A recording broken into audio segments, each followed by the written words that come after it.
స్వామి దర్శనానికని వెళ్తుంటే ఇలా అపశృతి చోటు చేసుకుంది. 6 మంది చనిపోయారు. ఇంకెక్కడ ఉన్నాడు వెంకటేశ్వర స్వామి అంటారు. కలి మన చుట్టూ, మనం ఎక్కడికి వెళ్ళినా మనతో పాటు వస్తూ ఉంటాడు కలి. ఎందుకంటే మనం ఏదో ఒక చిన్నది చేయకపోతామా, మనల్ని కబలించేసి కలి మన చేత అనేక దారుణాలు చేద్దామా అని మన చుట్టూ తిరుగుతూ ఉంటాడు. చుట్టూ ఉండే వాళ్ళలో ఎవరిలోకి వచ్చి చేరతారో తెలియదండి కలి. కావాలంటే చూడండి, మన దర్శనానికి వెళ్ళినప్పుడు అందరూ ఇలా వెళ్తే ఎంత ప్రశాంతంగా వెళ్ళిపోవచ్చు. కానీ ఎవడో ఒకళ్ళకి కలి దూరి దుబ్బిస్తాడు వాళ్ళ చేత, ముందుకు వెనక్కి కావాలని. వాడికి ఎలా ఉంటుందంటే చాలా ఆనందంగా ఉంటుంది అది, అలా దొబ్బడము, తొయ్యడము, ఇంకొకరిని ఒకరిపైకి తోసేయడం ఇలాంటివి. ఎందుకంటే వాడిలో కలి ఉన్నాడు. ఇది కలికాలం కదా, వాడి చేత ఇవన్నీ చేయిస్తూ ఉంటాడు.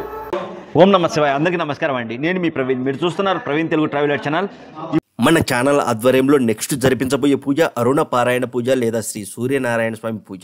ఫిబ్రవరి 4వ తేదీ రథసప్తమి రోజే ఈ పూజ ఉంటుంది. డేటు మార్చడం కుదరదండి. ఇక మనం ఎవ్వరికి అప్పగించట్లేదు. మన ఛానల్ ఆధ్వర్యంలోనే నేను దగ్గరుండి ఈ పూజ జరిపిస్తాను. ఈ పూజకు సంబంధించినటువంటి పూర్తి వీడియో, మీ గోత్రనామాలు చదివేది, పూజకు సంబంధించిన పూర్తి వీడియో కూడా వీడియో రూపంలో మీ వాట్సాప్కి నేను పంపుతాను. ఇక ఇదే పూజ బయట జరిపించుకుంటే దాదాపు 70,000 వరకు ఖర్చు వస్తుంది మనకు. కానీ మన ఛానల్ ఆధ్వర్యంలో కేవలం 1,116 రూపాయలకి మీ గోత్రనామాలతో పూజ జరుగుతుంది. మీకు ప్రసాదంగా ఆదిత్య యంత్రం కూడా పంపబడుతుంది మీ ఇంటికి. ఇక ఎవరికైతే డేట్ ఆఫ్ బర్త్ తెలియదో, జాతకం తెలియకుండా ఉంటుందో, వారికి జాతకంలో ఎలాంటి దోషాలు ఉన్నాయో తెలియదు. అలాంటి వారి కోసం ప్రత్యేకమైన పూజ అండి ఇది. మీ జాతకంలో మీకు కూడా తెలియకుండా ఉన్న దోషాలు పోయి మంచి ఫలితాలను అయితే ఇస్తుంది ఈ పూజ. ఇక పితృకార్యాలు చేసినా సరే కష్టాలు పడుతూనే ఉంటారు కొందరు. మరికొందరు అందుకు కారణం ఎంత పితృకార్యాలు చేసినా సరే ఏదో చిన్న లోపంతో చేయటం కారణంగా ఈ సమస్యలు ఎదురవుతూ ఉంటాయి. అయితే అలాంటి వారికి పితృకార్యాలు చేసిన పూర్తి ఫలితం వచ్చి కష్టాల నుండి బయటపడవచ్చు ఈ పూజ జరిపించుకుంటే. ఇక వృత్తి, వ్యాపార, ఉద్యోగ, చదువు, ఆరోగ్య విషయంలో కూడా మంచి ఫలితాలు అయితే ఉంటాయి. ముఖ్యంగా చెప్పేది, నేను ఎవరికి ఈ పూజ అప్పగించట్లేదు. ఛానల్ ఆధ్వర్యంలో, మన ప్రవీణ్ తెలుగు ట్రావెలర్ ఛానల్ ఆధ్వర్యంలోనే పండితులతో జరపబడుతుంది ఈ పూజ. నన్ను నమ్మి, మన ఛానల్ ని నమ్మి ఒక్క అడుగు ముందుకు వేయండి. ఆ సూర్యనారాయణ స్వామి ఆశీస్సులు పొందండి. తక్కువ సమయం ఉంది, అలాగే తక్కువ మందితోనే ఈ పూజ జరపబడుతుంది. ఆ తక్కువ మందిలో మీరు కూడా ఉండాలని నేను కోరుకుంటున్నాను. మీరు కాల్ చేయవలసినటువంటి ఫోన్ నెంబర్ 7981961643. మీరు వాట్సాప్ లో కూడా మీ పేరు గోత్రనామాలు నమోదు చేసుకోవచ్చు. మళ్ళీ చెప్తున్నాను, నెంబరు 7981961643. ఇక మన ఛానల్ ఆధ్వర్యంలో ఇంతకు ముందు చేయించినటువంటి పూజ వీడియోలు ఉన్నాయి. వాటికి సంబంధించినటువంటి లింకులు నేను కింద డిస్క్రిప్షన్ లో ఇస్తాను. అవి చూశాకే ఒక మంచి నిర్ణయం తీసుకోండి. అవకాశం మళ్ళీ మళ్ళీ రాదండి. ఇక కానీ తక్కువ సమయం ఉంది, తక్కువ మందితో ఈ పూజ జరుగుతుంది. మిస్ అవ్వకండి. ఈ వీడియో మీరు ఏ సమయంలో చూసినా, అర్ధరాత్రి చూసినా సరే వెంటనే మీ పేరు గోత్రనామాలు నమోదు చేసుకోండి. ఇక ఈ శ్రీ సూర్యనారాయణ స్వామి పూజ జరిపించే ప్రదేశం ఆంధ్రప్రదేశ్ రాష్ట్రంలో ఉన్నటువంటి పుష్పగిరి క్షేత్ర పరిసరాల్లో జరుగుతుంది. చాలా పురాతనమైనటువంటి క్షేత్రం, త్రేతాయుగం కాలం నాటి క్షేత్రం పరిసరాల్లో అండి. చాలా పురాతనమైంది. ఇక ఈ క్షేత్రం గురించి స్థల పురాణం మీరు తెలుసుకోవాలంటే యూట్యూబ్ లో పుష్పగిరి అని కొట్టండి, పూర్తి సమాచారం వస్తుంది. ఎవరు మిస్ అవ్వకండి. ఓం నమ శివాయ. శ్రీమాత్రే నమః. శ్రీ విష్ణు రూపాయ నమ శివాయ. అందరికీ నమస్కారం అండి. ముందుగా మీకు చెప్పబోయే విషయం ఏంటంటే, ప్రస్తుతం మనం కలికాలంలో ఉన్నామండి. కలి మన చుట్టూ, మనం ఎక్కడికి వెళ్ళినా మనతో పాటు వస్తూ ఉంటాడు కలి. ఎందుకంటే మనం ఏదో ఒక చిన్నది చేయకపోతామా, మనల్ని కబలించేసి కలి మన చేత అనేక దారుణాలు చేద్దామా అని మన చుట్టే తిరుగుతూ ఉంటాడు. ఎందుకు ఈ విషయం చెప్తున్నానంటే, మనమే జాగ్రత్త పడాలి. ఎంత జాగ్రత్త పడాలి అంటే, 1కి 4 సార్లు ఆలోచించిన తర్వాత మనం నిర్ణయం తీసుకోవాలి. ఈ మాటలన్నీ నేను ఎందుకు చెప్తున్నాను అంటే, ఏదైనా ఛాన్స్ దొరికితే కలి మనకు అంటే ఎట్లా అంటే ఒక బ్యాడుగా క్రియేట్ చేద్దాము అని అనుకుంటూ ఉంటాడు. దేవుడి మీద భక్తిని పూర్తిగా నశింపచేద్దాము అని అనుకుంటూ ఉంటాడు కలి. ఎందుకు ఈ విషయం చెప్పాల్సి వస్తుంది అంటే, తిరుపతిలో జరిగినటువంటి సంఘటన మీకు తెలుసు కదా. వైకుంఠ ద్వార దర్శన టికెట్లు 1,20,000 టికెట్ల కోసం బారులు తీరిన విషయం మనకు తెలిసిందే తిరుపతిలో. అయితే కొన్ని ప్రదేశాల్లో ఆ టికెట్ల కౌంటర్ల దగ్గర తొక్కిసలాట జరిగింది. దాదాపు 6 మంది మరణించగా 40 మంది వరకు మొత్తం కూడా ఎలా అయిపోయారంటే బాగా గాయాలైపోయి చాలా ఇబ్బందులు పడుతున్నారు, ఇప్పటికీ ఆసుపత్రులలో ఉన్నారు. అయితే మనం గుర్తుంచుకోవాల్సిన విషయం ఏంటంటే, ఈ వైకుంఠ ద్వార దర్శనం ద్వారానే స్వామివారిని దర్శించుకుంటే నిజంగానే మోక్షం లభిస్తుందా? మనం ఎందుకు మన ప్రాణాల మీదకి తెచ్చుకోవాలి? మనం వెళ్ళాము, మనకు అదృష్టం ఉందేమో దర్శనం, ఆ వెంకటేశ్వర స్వామి దర్శనం అవుతుందో అని మన అదృష్టం కొద్దీ మనం వెళ్ళాం. అక్కడికి వెళ్ళిన తర్వాత అక్కడ లక్షల మంది వచ్చారు జనాలు. వెంటనే అయ్యా, ఇంతమంది ఈ లక్షల మందిలో మధ్యలోకి వెళ్ళి నేను ఇబ్బంది పడలేను, స్వామి వెంకటేశ్వర స్వామి నన్ను కాచి కాపాడు, నేను ఇంటికి వెళ్తున్నాను, నేను సాధారణ దర్శనమే చేసుకుంటాను, నాకు ఈ వైకుంఠ దర్శనం వద్దు, నేను ఇంతమందిలోకి వెళ్తే నాకు ఏమన్నా అయితే ఇబ్బంది పడతాను స్వామి, అంతా నీదయ్యా, నువ్వే మమ్మల్ని కాపాడు, నువ్వే మమ్మల్ని క్షమించు, ఒకవేళ మేము తీసుకున్న నిర్ణయం తప్పైతే అనేసి దండం పెట్టుకుని వచ్చేయండి.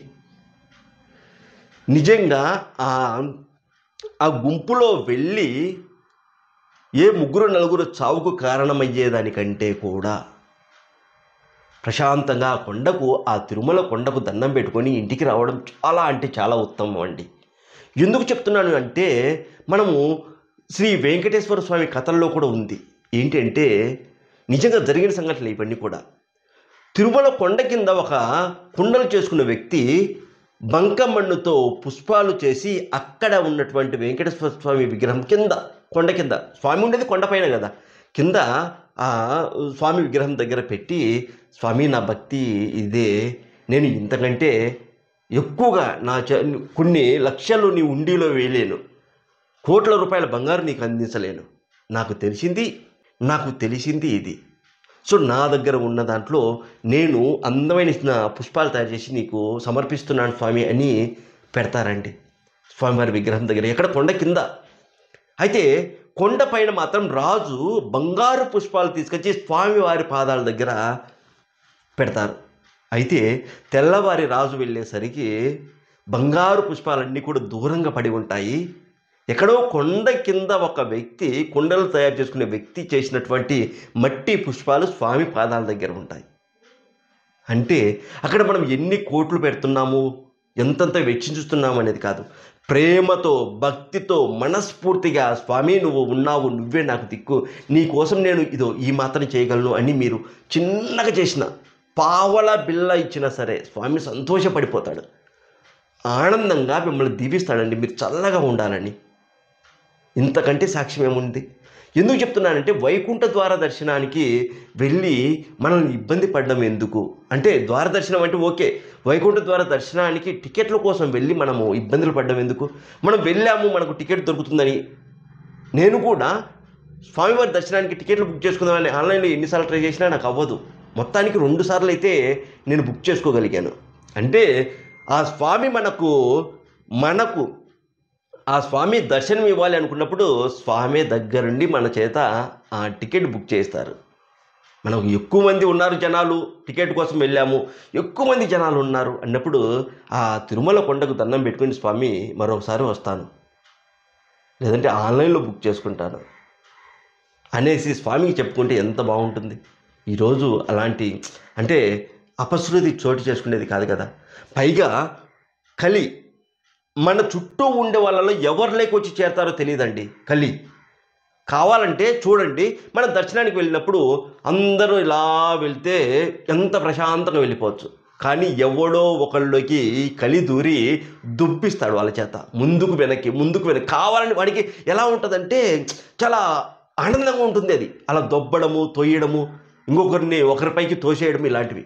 ఎందుకంటే వాడిలో కలి ఉన్నాడు, ఇది కలికాలం కదా, వాడి చేత ఇవన్నీ చేయిస్తూ ఉంటాడు. నలుగురు సింపుల్ మనమైన ఒక గదిలోకి వెళ్ళి ఎవరి ప్లేస్లో వాళ్ళు నిల్చుంటే ఏమన్నా అవుతుందా? ఒక 100 మంది కాదు, 1000 మంది ఉన్నా సరే ఎవరి ప్లేస్లో వాళ్ళు ఉంటే వర్క్ అలా అంటే మన అవకాశం వచ్చినప్పుడు మనం ముందుకు వెళ్తుంటే ఏం కాదు. అలా కాకుండా తొక్కుకుంటూ తోచుకుంటూ ఇలా వెళ్ళినప్పుడే ప్రాబ్లమ్స్ వస్తాయి. ఎందుకంటే ఇలాగే గుంపుల్లో ఉన్నప్పుడు కలి మరొకరిలోకి ప్రవేశించి దొబ్బడము, తొయ్యడం లాంటివి చేస్తూ ఉంటారు. వాడికి అది ఒక ఆనందంగా ఉంటుంది, ఏదో సాధించిన మన ఫీలింగ్తో. మనం కూడా ఎప్పుడైనా దర్శనానికి వెళ్ళినప్పుడు ఎవడో ఒకడు నవ్వుతూ కామెడీగా దొబ్బుతూ ఉంటాడు చూడండి. అలాంటి వాడిని చూసిన వెంటనే ఫట్ అని కొట్టండి, ఒక్క దెబ్బ సెట్ అయిపోతాడు. ఎందుకంటే వాళ్ళు కలి చేరి మనల్ని అవకాశం కోసం ఎదురు చూస్తూ ఉంటాడు. కలి మనల్ని ఎలాగైనా ఇబ్బంది పెట్టాలి, ఎలాగైనా స్వామి మీద ఉన్నటువంటి భక్తిని పోగొట్టాలి. అందరూ అనుకోవడం ఏమనుకుంటారంటే స్వామి దర్శనానికని వెళ్తుంటే ఇలా అపశృతి చోటు చేసుకుంది, 6 మంది చనిపోయారు, ఇంకెక్కడ ఉన్నాడు వెంకటేశ్వర స్వామి అంటారు. కలికాలం ఇది కలికాలం కాబట్టే ఇలా జరుగుతూ ఉంటుంది. ఆ గుంపులో ఉన్నటువంటి ఎవడో ఒక 3-4కి కలి ప్రవేశించి వాడి చేత ఇవన్నీ దొబ్బడము ఇలాంటివి ప్రారంభిస్తాడు. ఆ తర్వాత సైలెంట్గా వెళ్ళి ఆనందపడుతూ ఉంటాడండి ఒక చోట కూర్చొని. ఆహా, కలికాలం, ఇది నా కాలం, ఎలా ఉంది చూడండి అని. అందుకే చెప్తున్నాను, నేను ఒకటి చెప్తున్నాను, దయచేసి ఇలా గుంపులుగా, ఇదే కాదు చాలా చాలా ప్రదేశాలు గుంపులుగా తోసుకుంటూ దొబ్బుకుంటుంటారు. మనశ్శాంతిగా మీరు స్వామివారి దర్శనానికే కదా వెళ్ళింది, దర్శనం అవ్వాలి కదా. మనం పూజ గదిలోకి లేదంటే గర్భాలయం దగ్గరికి వెళ్ళినప్పుడు ఎంత ప్రశాంతంగా ఉంటాం, ప్రశాంతంగా స్వామిని దర్శించుకొని వచ్చేస్తాం. ఏ టికెట్ దగ్గర అలా ఉండలేమా, తోసుకోవాలా, దొబ్బుకోవాలా? అంతా మానవులు చేసుకునేటువంటి స్వయంకృత అపరాధం అంటారు కదా, అలా అనుకో. స్వయంగా వాళ్ళు చేసుకునేది. ఇప్పుడు ఆ 6 మంది చనిపోయారు, ఆ చావుకు కారణం ఎవరై ఉంటారు? అందుకే చెప్తున్నాను, దూరం నుంచి అయినా స్వామిని కొండకైనా సరే, ఆ తిరుమల కొండకైనా దండం పెట్టుకుని స్వామి చాలామంది ఉన్నారు, నా బాధ ఇది, నీకు నా మీద నాది నిజమైన భక్తి, నేను మనస్ఫూర్తిగా నీ దర్శనానికి రావాలనుకుంటున్నాను, సాయం చేయి స్వామి అంటే టికెట్ నీ దగ్గరికి వెతుక్కుంటూ వస్తుందండి. టికెట్ వెతుక్కుంటూ వస్తుంది నీ దగ్గరికి. నిజంగా మనస్ఫూర్తిగా నువ్వు ఆ స్వామిని కోరుకుంటే ఏదో ఒక రూపంలో. కాబట్టి జాగ్రత్త పడండి, కాస్త దర్శనానికి వెళ్ళండి. ఎక్కువ మంది ఉన్నట్లయితే పక్కకు వచ్చేద్దాం, అంతా వెంకటేశ్వర స్వామి దయ అనుకుందాం. ఓకేనా? తిరుపతిలో జరిగినటువంటి సంఘటన, ఇలాంటి సంఘటన మరి ఏ దేవాలయం దగ్గర ఎక్కడ జరగకూడదని నేను మనస్ఫూర్తిగా కోరుకుంటున్నాను. ఇకపోతే ఈ వైకుంఠ ద్వార దర్శనం అంటే ఏంటి?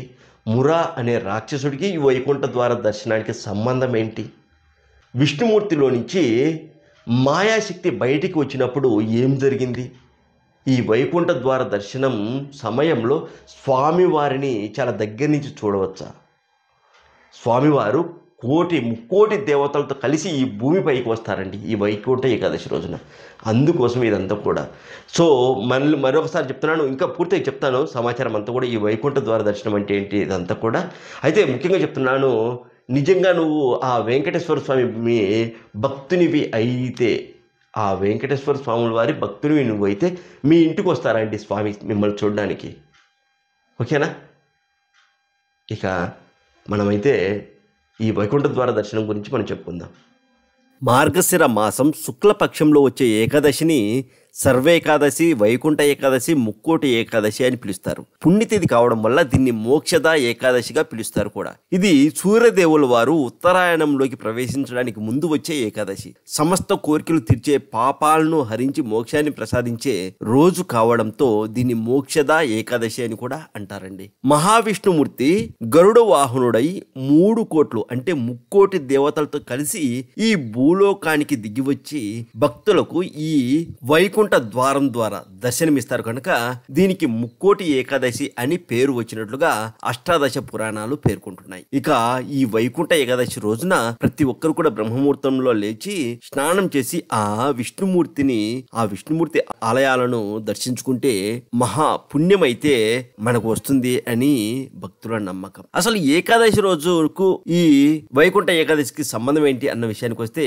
సత్యయుగంలో మురా అనే రాక్షసుడు ఉండేవారు. బ్రహ్మదేవుల వారి ద్వారా వరం పొంది అనేక శక్తులు పొందుతారండి. ప్రజలు, విష్ణు భక్తులు దేవతలను హింసించడం మొదలు పెట్టగా అతడి బాధలను తట్టుకోలేక దేవతలు, ఋషులు కలిసి శ్రీ మహావిష్ణువుని ప్రార్థిస్తారు. మహావిష్ణువు మురా అనే రాక్షసుడితో యుద్ధం చేస్తాడు. ఈ యుద్ధము 1000 సంవత్సరాలు జరుగుతుంది. ఈ యుద్ధంలో మహావిష్ణువు అలసిపోవడంతో అలసట తీర్చుకునేందుకు విష్ణుమూర్తి ఒక గుహలో విశ్రాంతి తీసుకుంటారండి. విష్ణుమూర్తి విశ్రమించినటువంటి సమయంలో ఆయన్ను సంహరిద్దామని మురా అనే రాక్షసుడు ప్రయత్నించగా విష్ణు విష్ణుమూర్తి శరీరం నుంచి మహా తేజస్సుతో కూడి ఉన్నటువంటి యోగామాయ అనే కన్య ఉద్భవించి ఆ రాక్షసుని సంహరించింది. ఆ కన్య పక్షములో 11వ రోజు ఉద్భవించింది గనుక ఆ కన్యకు ఏకాదశి అని నామకరణం చేశారు. నామకరణం చేసి మహావిష్ణువు వరమిచ్చారు. తనకు ఇష్టమైన తిథి ఏకాదశి అని, ఎవరైతే ఆ రోజు ఉపవాస దీక్ష చేస్తారో వారు సర్వవిధ